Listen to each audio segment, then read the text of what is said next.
on the schedule. 3 o'clock show that was officially listed when I said, well, yeah, I'll show some stuff during the day. It's a 3 o'clock show that I'm pulling out of a certain part of my anatomy for you today. Yay! Let's go! I have 2 lovely assistants today. The lovely Hallie, who's also my neighbor, which makes it creepy. And my friend Greg, an attorney that cost me hundreds of thousands. Lovely. So, what would you have if you were not a warrior, but you were one of the more simple peasants in Celtic society? Everybody was a farmer, not everybody was a warrior. Congratulations, welcome to your weapon. It is called a sling. Can you all say that? That. By the way, we're going to be passing a test out at the end of this show. I expect you all to have number 2 pencils and to get an 80% or higher. So pay attention. It's a sling. What did they throw in this sling, sir? Rocks. Everything. No! Rocks hurt. Rocks don't kill. Tell Goliath that. You don't know where Goliath died from, but you're going to find out in a minute. Thank you. You, sir, what did they throw? Pieces of metal. I want you all to hear this. It was lead. They were casting lead in little football shapes. Sometimes they'd even put cool little inscriptions on them.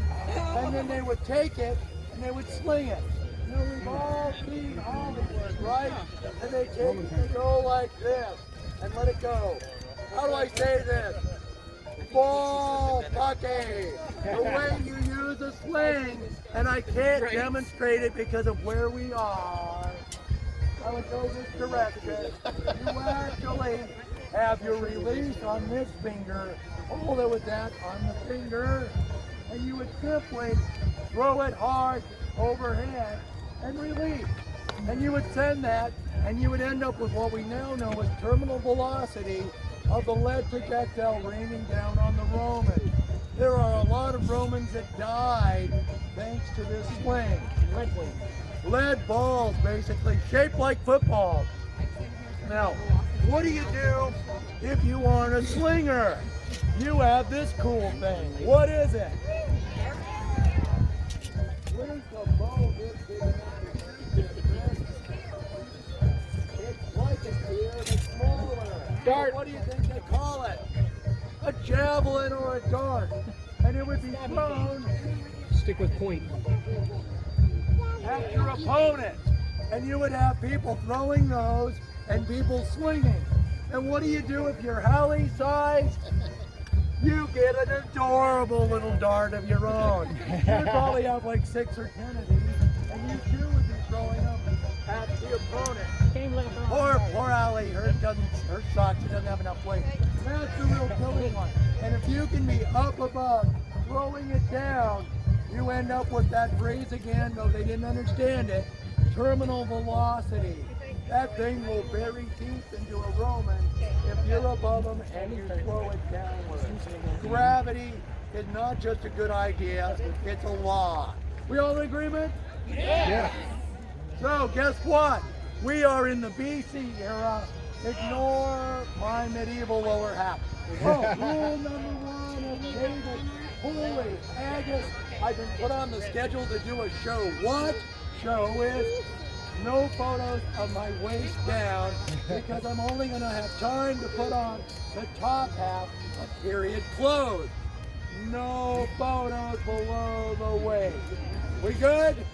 Yeah. Are we? Yeah. Okay. Hallie, do your job of taking my clothes off. Neighbor, right? Just neighbor. Here, I'll kneel. Relax. Man, you're moving slow, Hallie. Go, go, go. Hurry, hurry, hurry. Pressure's on, Hallie. Pressure's on. Oh my God, my eyes. Go, go, go. Here we go. So, now I'm wearing a simple tunic of the Middle Ages. But too late.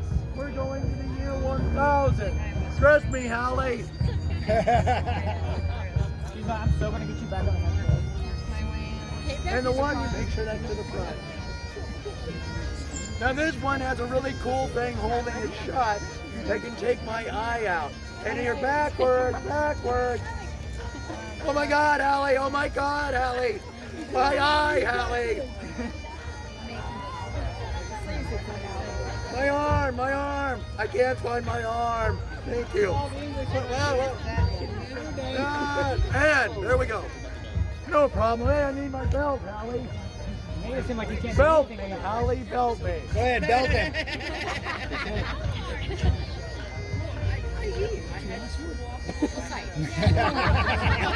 Down a little bit lower. Thank you, Hallie. Thank you. Okay, so we're now in about the year 1000. We moved over in about 1300 years. Wow, was that amazing? Use your imagination, everybody. Then you Netflix, you took everybody's imagination. So, what do we have? We have a longbow. And you notice the thing that I love about the bow is it's so simple, but the problem is we're in Scotland and our trees are smaller than everywhere else, so our bows are shorter. It's a long bow, but it's not. So I would have my bow in this lovely case, and that's to keep it from getting wet. And unfortunately, oh, there it is, my string. And I would string this bow. I have 12 whole arrows, 12 arrows, and I would be expected as a peasant to come to war with 12 arrows. Thanks for making it so tight, Allie. 12 arrows, and I would strut back there, and I would have my bow and a dagger. That would be what they would expect me to bring as a peasant to the battle in around 1000. So, let me see if I can remember how to string a bow. I had a brain malfunction yesterday, and I couldn't remember how to do this. I could not remember how to do that. I think it was heat stroke, but I don't know. So this bow right here is only about 45 pounds.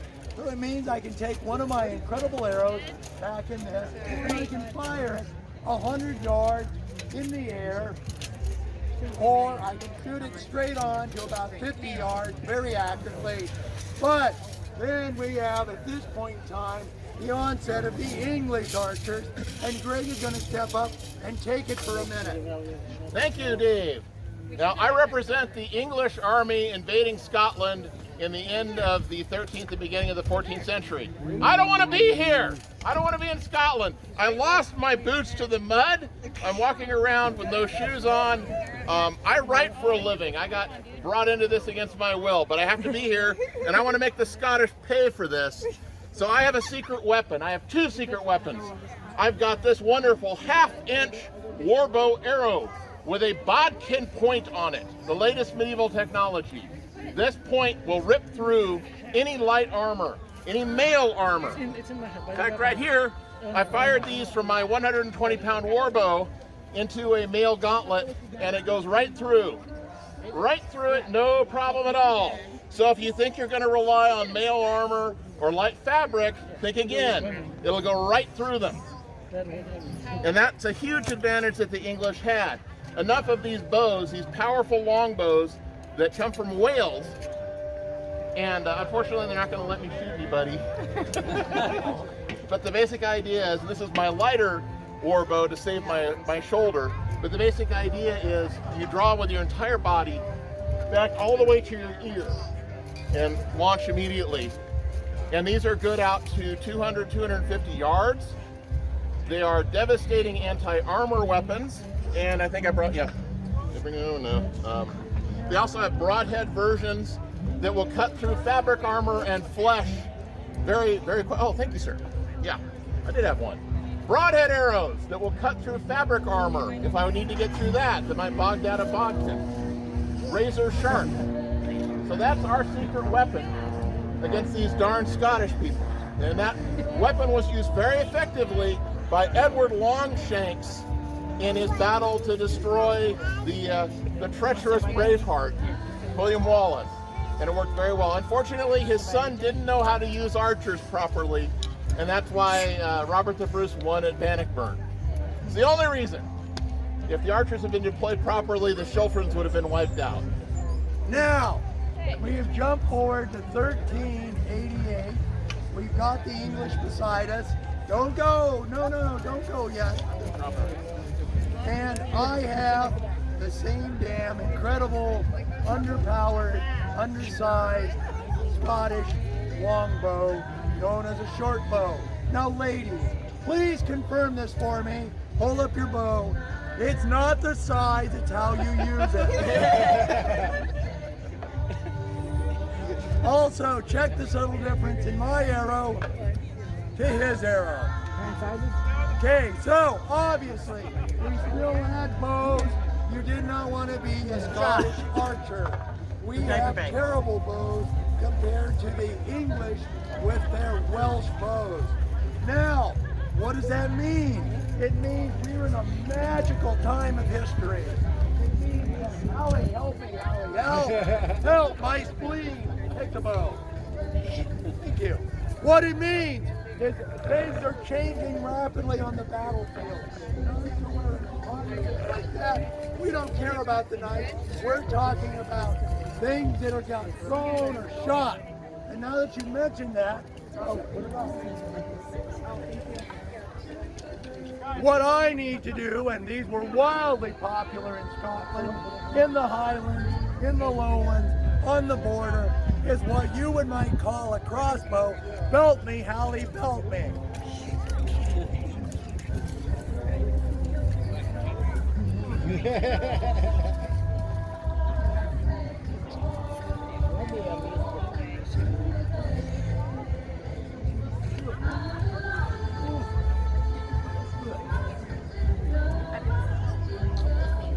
Thank you, Hallie.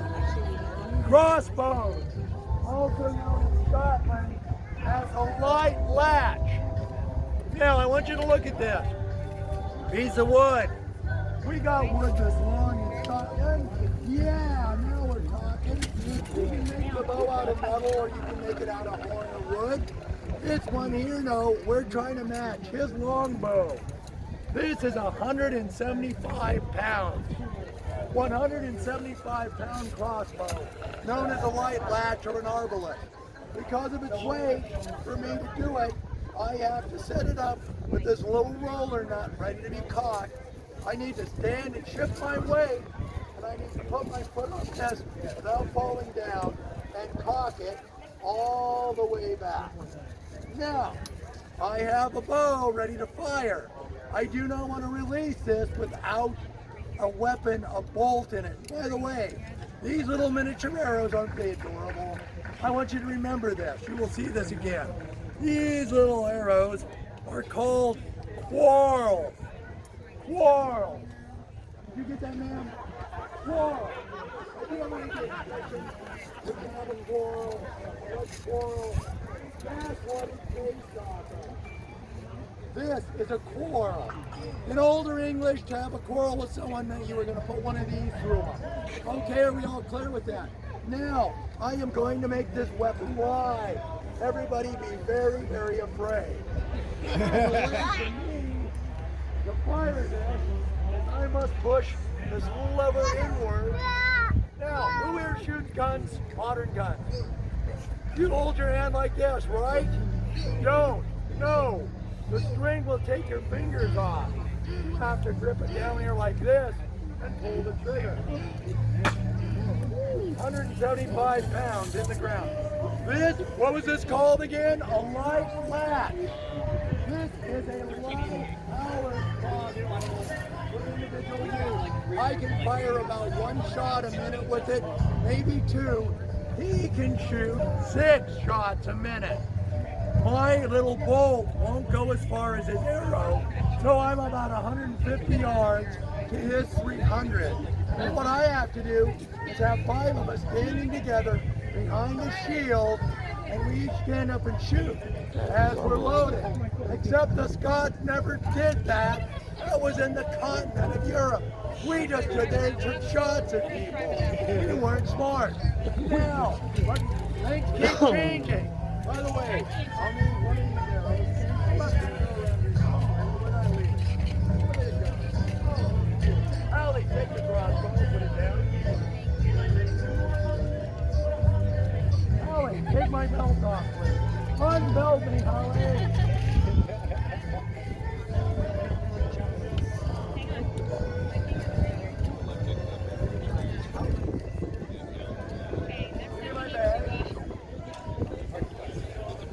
Does anybody know where we're going next in the history of evolution of things peasant foes as no one to kill them? Any idea at all? Any idea? And the firearms. Give me the little, give me that. That. Any idea yet? Any idea where we're going? A very tiny ass. I'm sorry, what? Guns. Gunpowder. Early gunpowder. I need the gun. I hate to point this out, Hallie. What would be the next logical thing? Thank you. Now, what's missing from this? Match. Burning rope. Welcome to the first guns of the era. By the way, the Scottish king loved guns. They thought they were the coolest thing. The later Jameses loved black powder artillery. It was their thing. This is a cannon on a stick. What do we call this cannon on a stick? Handgun. On gun. Give that man, I don't know. A wee tram, laddie, a wee tram. By the way, with my long hair from COVID, wind blowing, I'm going to face the wind and look magnificent for the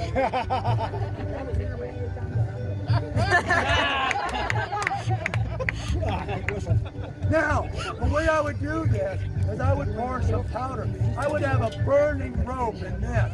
I would hold it with this hand. I would pick up the black powder, and then I would transfer this to that hand, by the way, with explosive. Then I would somehow pour this crap in my hand, guessing how much, pour it in, and what am I going to use as the projectile from this incredible Scottish handgun? What ball? A rock. Quarrel. Arrow. Your quarrel. Oh my God. Why don't we know to make this the most insanely stupid idea? Crossbow bolts out of handguns at first. If you look, there is all sorts of illustration of men of arms shooting at castle walls with little arrows sticking out. And by the way, it sucks. It sucks badly, so it only took them, I don't know, 10 or 15 years to remember something else new. And what is that? The lead ball. Lead balls are awesome. You can make them to the right size. You can actually make them to the same size as the gun. You cast them and carry a punch, and then you load it in with your little stick, which you carry in this. By the way, ladies, I'm sure you're all in this natural pouch. Admire my pouch. It's the height of anyone patches. And then I would reach around and I would pull out in the middle of the battle my little stick. You, sir, have your little pony. God bless you. I have my little stick. So, I would go and load this gun. By the way, a battle's going on, right? Knights are smashing into each other. Arrows are flying. These guys are trying to kill anybody they can see. I get my little light going. We have a little, something burning so we can light our matches. I light my match. I pour some powder very carefully on this, and then I aim it like this at a bad guy. Blow enthusiastically on my mat till it's nice and red, and then I touch it right there and hope it goes off. Now you know I didn't hit anybody, right? We all know, no way in hell. The only knights ever hit by one of these were the unluckiest guys on the battlefield. But it changed the face of warfare. Keep that in mind. Because we're going on another change, everybody. Undress me, Hallie.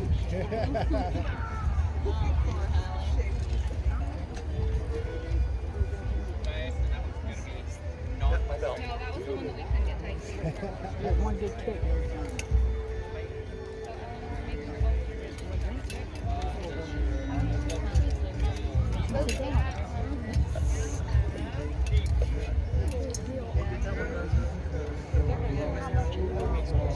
Now I hope you all notice that in the Dark Ages we had tunics, but we had actual trousers.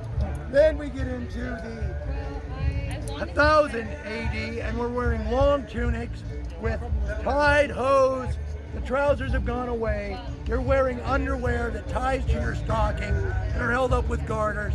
And they keep it for a few more hundred years because wow, what a great idea. We had trousers too tough. These are easier to make. And then we go to this outfit here, which would have, ladies, don't get too excited, cod piece, but a small one. Small one, more naturally filled, not the sillier ones of labor. And they would have some puffy sleeves. I know we're all about the puffy sleeves.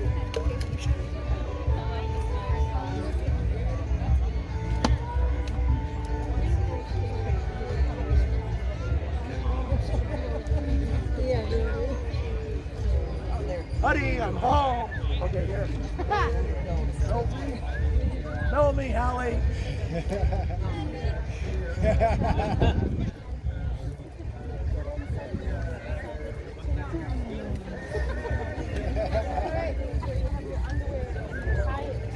Now, fashion is changing.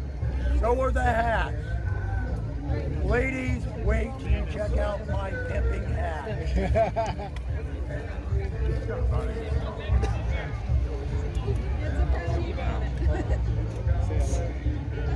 Looks like brownies.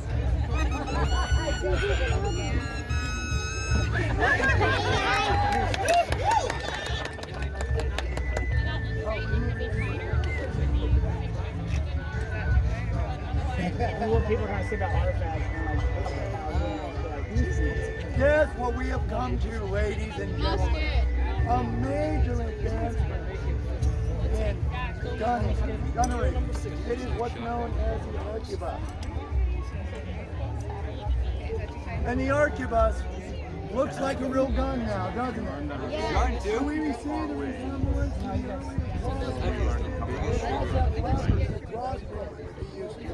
But hey, look, it's got an action there. It has mechanical action. You guys see that? When I drop that lever, it causes it into rope, drop down into a pan of powder, igniting the powder, and making the main charge go boom. I can tell you right now, I can keep this gun at 25 yards, 3 inches, air ball on the center of a target. This is now a killing machine. But you gotta get to it. Everything we looked at, from the bow, the crossbow, to the matchlock is susceptible to one thing that England and Scotland both have. Rain. Rain, that's why everybody carried swords and knives still, because you'd have to fight with those. So, we have something, where did I put it? Where did I put it? I think it's in here. There is something that, there was a special type of gun. There was a special type of gun that came out about now in competition with the matchlock. It was very beautifully built, individually built. They were using technology that had been developed with cloth to make these. Does anybody know what I'm talking about? Wheel lock. Wheel lock. Give this man a wave. A wheel lock, you would go and wind it up like a clock, and then you would take the hammer, which went this direction, have a little piece of pyrite in it, and what would happen is when you pulled the lever, the wheel would spin, it would create a spark, and they were magnificent. They went off really well. The problem is they were expensive, they were all one of a kind, and they broke. And when they broke, they were useless. So matchlocks prevailed. What technology can you buy for 99 cents today that has that technology still of a mechanical wheel and an iron tie rod? Lighter. Lighter!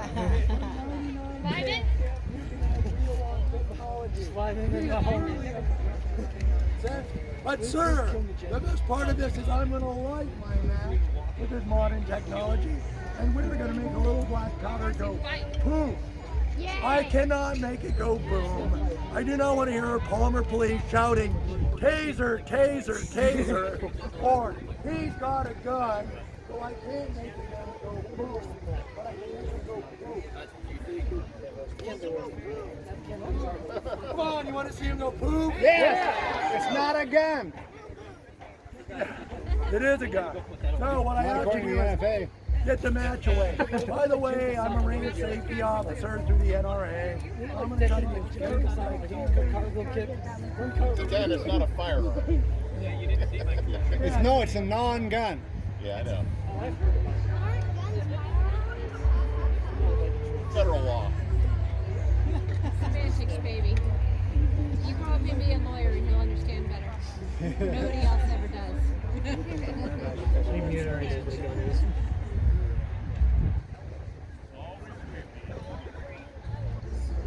Must need to read and retrieve the match. Imagine doing this with flint, steel, and some char cloth. In the rain.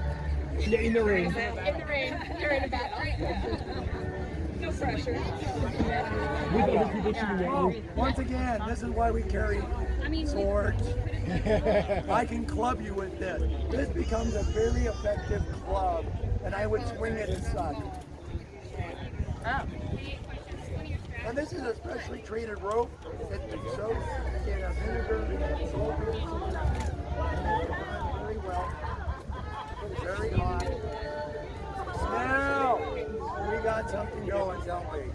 Thank you, modern technology. Now I don't want this gun. I do not want this anywhere near my hand and my black powder while I'm loading it. So you would take it off of the gun and you would hold it in your off hand while loading. Also militarily, they would like both ends of this match. They burn about a foot an hour. King Henry VIII loved handguns. He loved the arquebus and the matchlock. So his guys, his guards, were armed with these. Constantly burning that 24 hours a day. Incredible amount of rope use. I'm going to have my charming assistant hold that. Don't get burned, Hallie. Well, I'm trying to find a way of putting powder in this without pointing it at another human being.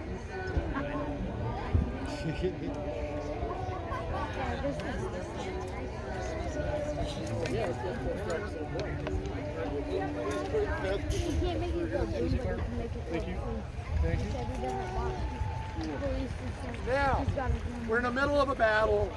This loads about one shot every 2-3 minutes. We don't have it fast yet. But we're effective. No, I don't want it. We can get it to go off. Obviously, rain affects this greatly. Humidity, a really humid day makes it from working well. You guys have a lovely food. It makes it easy to keep this ready. Who's ready for no big pot of boom, but at least a nice poop?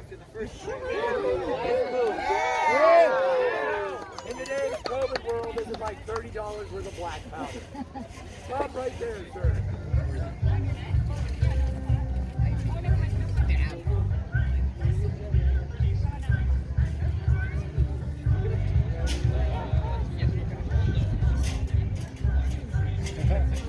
Poof! Nice. Nice. That happened to me the first time I shot my match.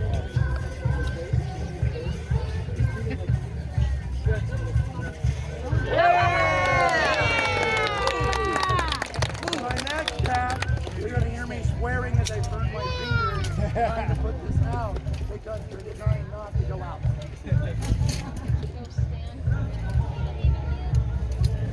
Thank you, Hallie. Hallie believes in me. She knows that. Ow, ow, ow, ow, ow, ow, ow, ow, ow, ow, ow, stop that.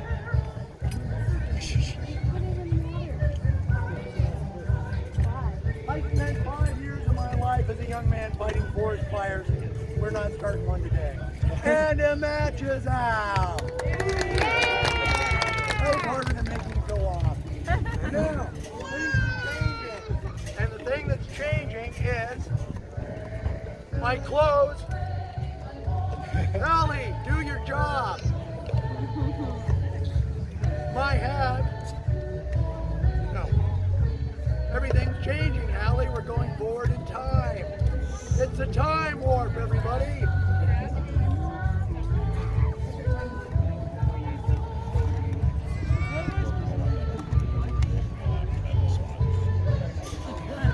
Hey, Greg. Yeah. You can entertain people with your little device. Which one? Your musical instrument. Oh, you want me to do songs? Yeah, well, we're changing Curious as to Welcome to the 1600s, the time of poofy pants. I don't have the poofy pants, but they're called pumpkin pants. They're with not with me today. They come out big. Now, Hallie, please do the 25 buttons in front. No, just bell me, bell me. We'll forego all the cool buttons. Everybody noticing how, once again, it's constantly changing and evolving with the clothing of the era. You got a shirt, you kept the shirt.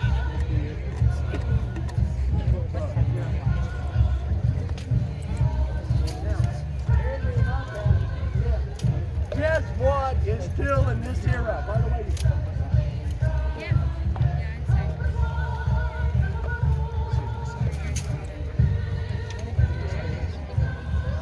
ladies.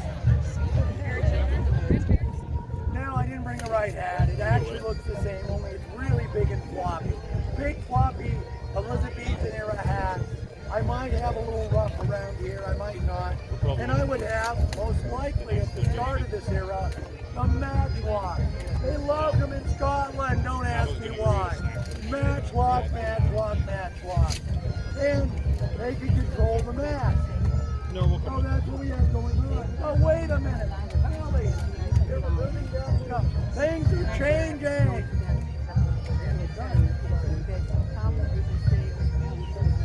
Does anybody know what this is? Dog line. Blunderbuss. Blunderbuss. Somebody said the type of action. This is a dog lock. Why is it called a dog lock? Looks like a little dog. No, no, I thought Sort of. And what's going on is the back, that corner. In the Dark Ages, they created fire with flint and steel. Yet they're trying to make their guns go boom with a piece of burning rope. It is stupid what? Fires like this is fast. How can we do this on the gun? This is one of the first successful attempts. Mechanically, you have to put powder in your pan and close what's called the prison to work. All you have is a full cock.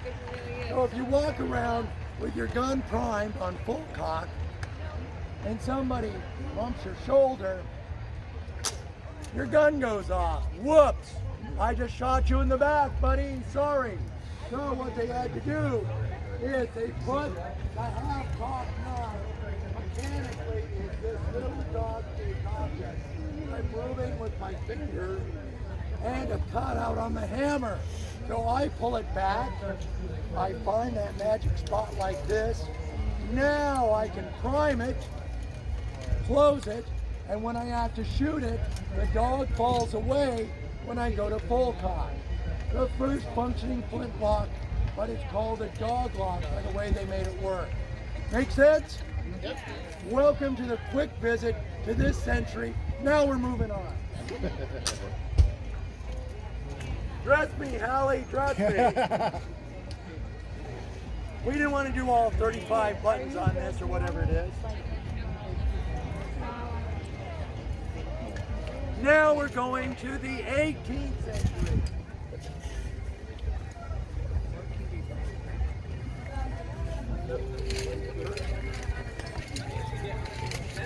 Now, your choice. I'm wearing a kilt. or I'm wearing knee pads. Imagine whatever you want.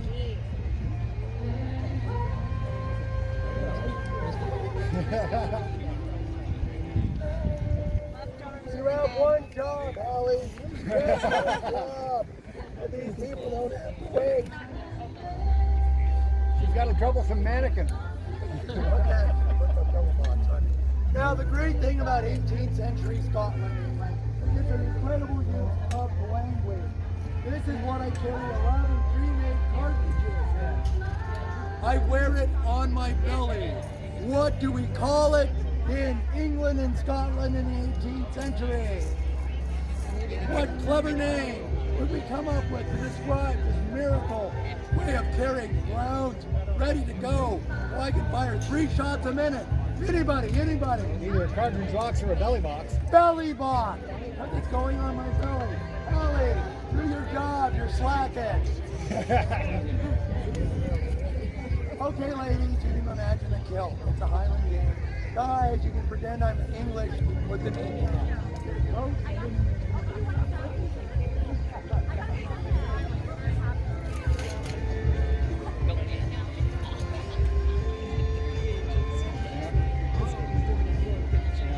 And there.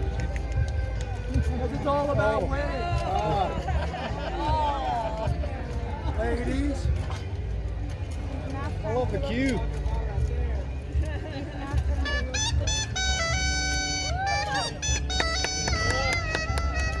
Oh, due to the hat, and the kill.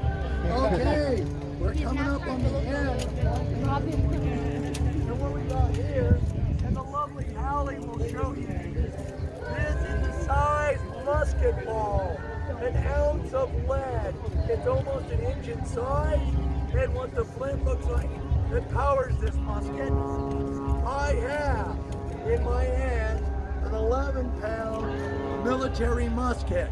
It's about an inch in bore. What? Are these? Yes, these are real. Okay, that's why I'm not pointing at a fellow human being. These are all real, ladies and gentlemen. I actually shoot them as a hobby. I try to hit stuff with everything here, including the silly handgun. And this is a military type musket of the 18th century. The way I would carry it. Hallie, show the people the balls.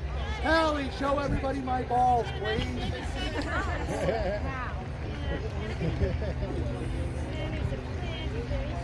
This weighs about 11 pounds. They made them a little bigger, they made them a little smaller. They would be loaded with a paper cartridge. I would start loading this by ripping the paper cartridge open with my teeth, and I would start by actually priming the pan.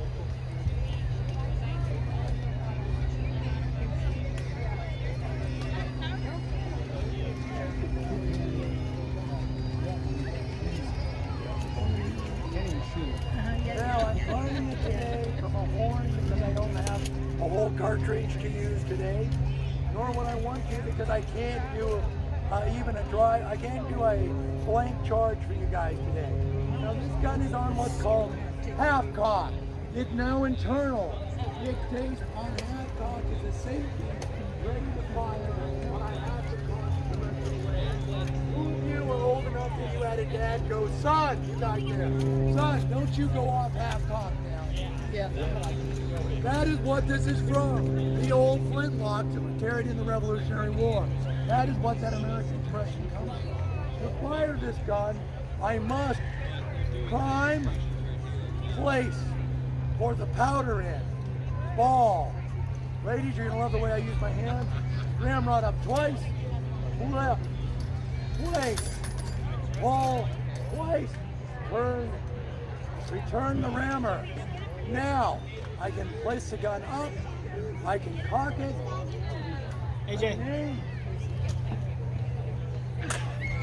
and the gun would go bang. Now, I'm missing it today. I don't know where I put it.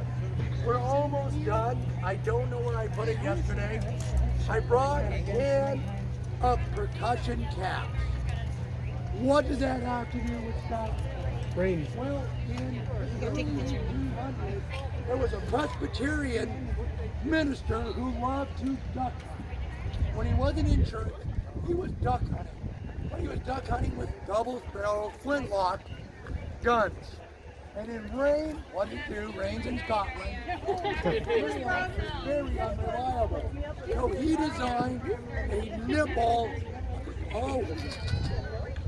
He designed the first percussion cap and revolutionized modern warfare and hunting for everyone.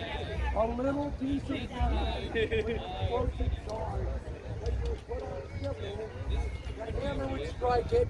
It would cause a jet of flame to go down a tiny little hole and ignite it, just so he could hunt ducks more reliably. Of course, you don't have to ask me. Flintlock, which could the best flyer 1 out of every 8 or 12 times, suddenly became guns that very rarely failed and extremely deadly in use, as we saw with our own American Civil War. Now, we're coming up to the end of David. Holy haggis, they put me on the schedule to do a show. What? Because I didn't know I was supposed to do this till just before the game. I did this for you guys out of my memory, out of my gun closet, out of my clothing.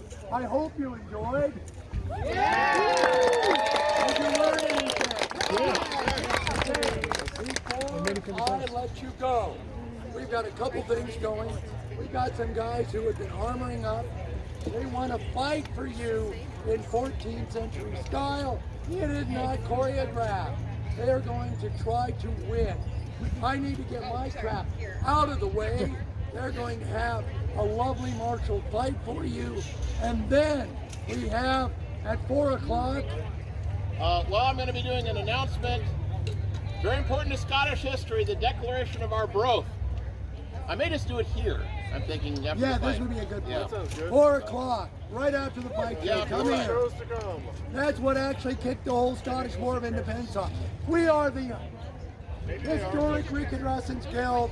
I'm the last original founder from 1996. I am old and tired, but I'm glad you guys enjoyed. Enjoy all these other historians. Ask them questions. Later I may decapitate you if you ask. I'll tell you all about, as a one-on-one living history thing, what it's like to go through the decapitation process, and then I'll do it for your amusement. Go down and see everything else that's going on. Thank you all, but don't leave. You guys are fighting.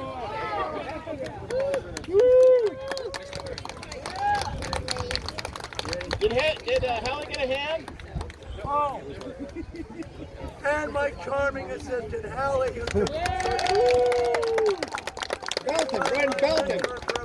I've been her mentor for about 1.5 years in many things in life, and she tolerates my odd sense of humor. So she deserves a real big round of applause. Thank you, man.